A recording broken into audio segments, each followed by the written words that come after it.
Chapter 1 of the Kybalion by Three Initiates. Chapter 1. The Hermetic Philosophy. The lips of wisdom are closed, except to the ears of understanding. The Kybalion. From old Egypt have come the fundamental esoteric and occult teachings which have so strongly influenced the philosophies of all races, nations, and peoples for several thousand years. Egypt, the home of the pyramids and the Sphinx, was a birthplace of the hidden wisdom and mystic teachings. From her secret doctrine all nations have borrowed.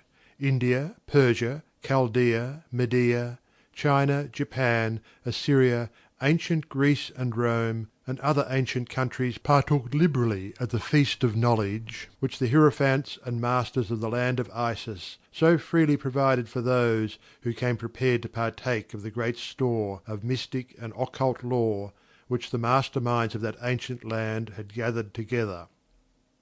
In ancient Egypt dwelt the great adepts and masters who have never been surpassed, and who seldom have been equalled, during the centuries that have taken their processional flight since the days of the great Hermes. In Egypt was located the great lodge of Lodges of the Mystics. At the doors of her temples entered the neophytes who afterwards, as hierophants, adepts and masters, travelled to the four corners of the earth, carrying with them the precious knowledge which they were ready, anxious and willing to pass on to those who were ready to receive the same. All students of the occult recognise the debt that they owe to these venerable masters of that ancient land.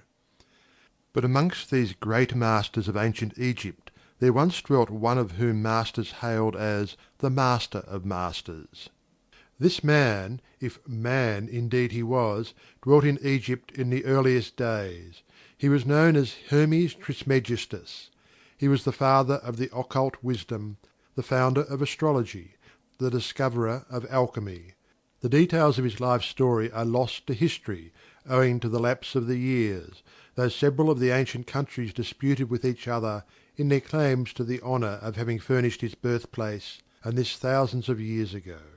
The date of his sojourn in Egypt, in that his last incarnation on this planet, is not now known, but it has been fixed at the early days of the oldest dynasties of Egypt, long before the days of Moses. The best authorities regard him as a contemporary of Abraham, and some of the Jewish traditions go so far as to claim that Abraham acquired a portion of his mystic knowledge from Hermes himself. As the years rolled by after his passing from this plane of life, tradition recording that he lived 300 years in the flesh, the Egyptians deified Hermes and made him one of their gods, under the name of Thoth. Years after, the people of ancient Greece also made him one of their many gods, calling him Hermes, the god of wisdom. The Egyptians revered his memory for many centuries, yes, tens of centuries, calling him the scribe of the gods, and bestowing upon him distinctively his ancient title Trismegistus, which means the thrice great, the great great, the greatest great, etc. In all the ancient lands the name of Hermes Trismegistus was revered, the name being synonymous with the fount of wisdom. Even to this day we use the term hermetic in the sense of secret, sealed so that nothing can escape, etc., and this by reason of the fact that the followers of Hermes always observed the principle of secrecy in their teachings.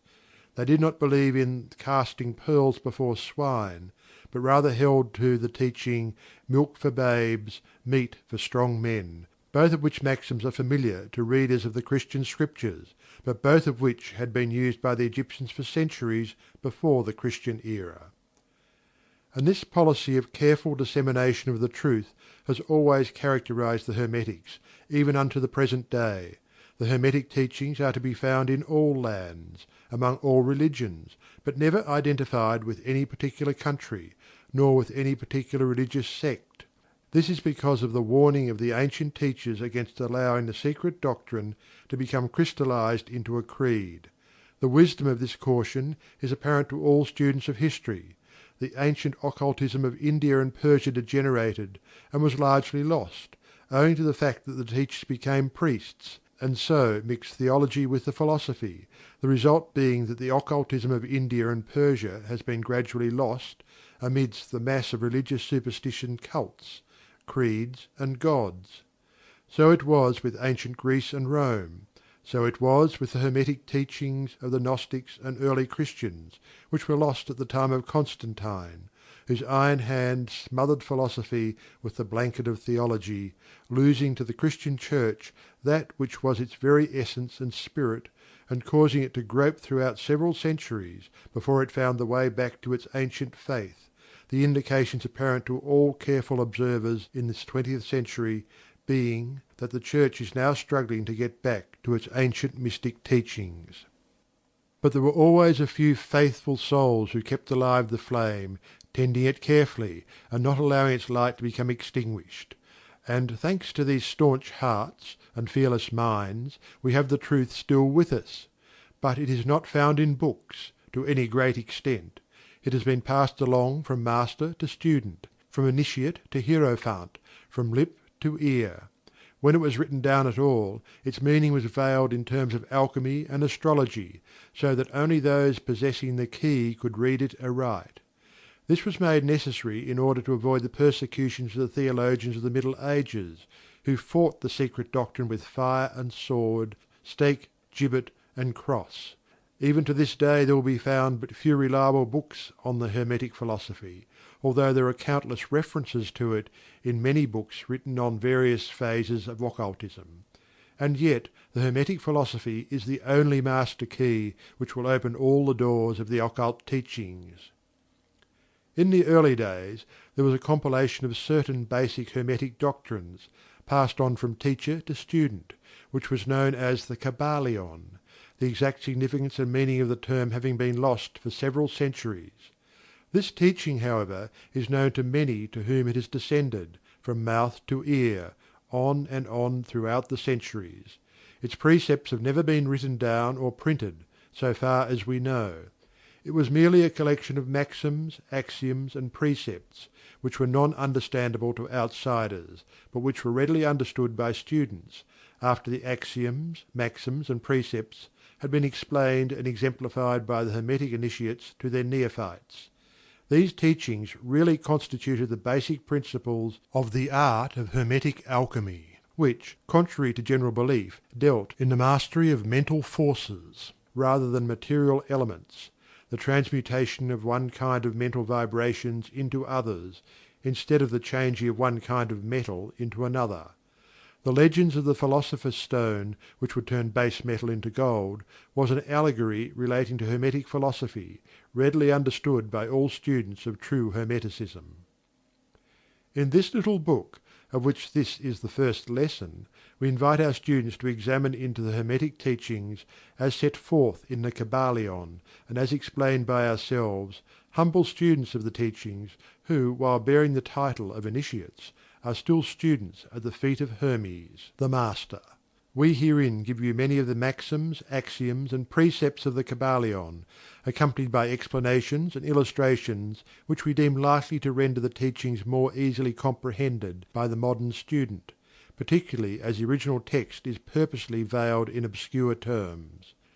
The original maxims, axioms, and precepts of the Kybalion are printed herein, in quotation marks, the proper credit being given.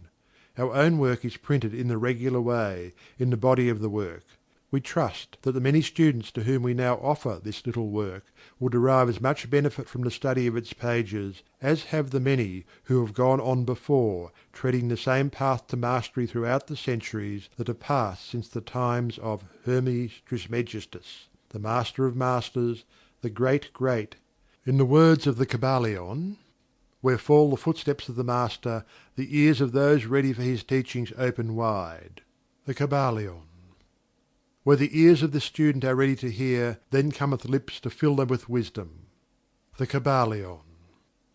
So that, according to the teachings, the passage of this book to those ready for the instruction will attract the attention of such as are prepared to receive the teaching.